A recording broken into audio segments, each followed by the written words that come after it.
adalah objek wisata yang berupa telaga lumpur hangat luasnya kurang lebih 45 hektar.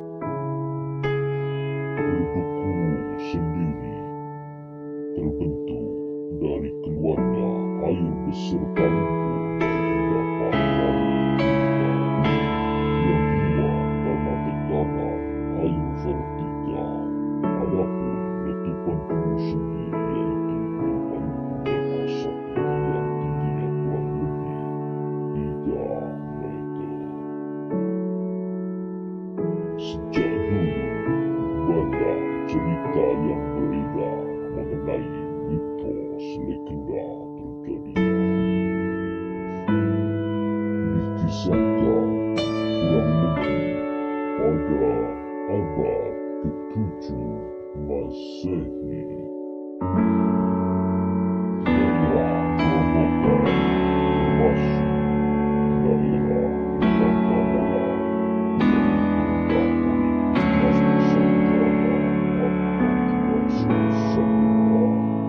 yang dipimpin oleh Raja Hadirat Cengkar yang kokoh bangsawan darah manusia. Atas kegemarannya, maka manusia membuat rakyatnya menjadi ketakutan.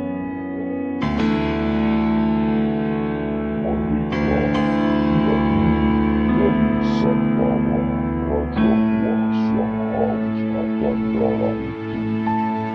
Maka berbagai upaya dilakukan untuk melawan raja buas.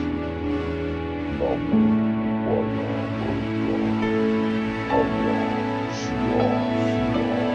Beberapa waktu kemudian Haji Saka, seorang pengembara yang berasal dari negara Barat, Haji Saka berusaha menghentikan kekuasaan raja dengan mengadu kesaktian yang disaksikan di Herayan.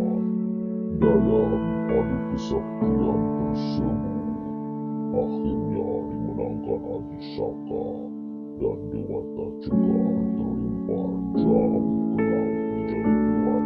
Dan sejak saat itulah Haji Saka dinobatkan sebagai raja rakyat Bangkamola.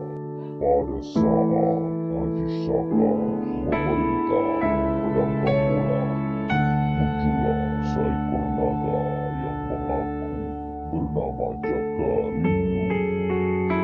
Menurut pengakuannya, anak dari Haji Saka yang menjadi ayahnya. Melihat wujudnya, Haji Saka menolak mengakuinya sebagai anak dan berusaha menyingkirkannya secara halus. Kepada sang naga, Haji Saka akan mengakui anaknya apabila bisa membunuh Prabu Dewata Cengkar. Terdorong keinginannya, akhirnya Jakarindu pun menyanggupinya untuk melaksanakan tugasnya dari Haji Saka. Namun oleh Haji Saka, Jakarindu disuruh lewat jalur dalam tanah agar tidak mengganggu ketentraman warga. Dari situlah sejarah awal terbentuknya Blutuku.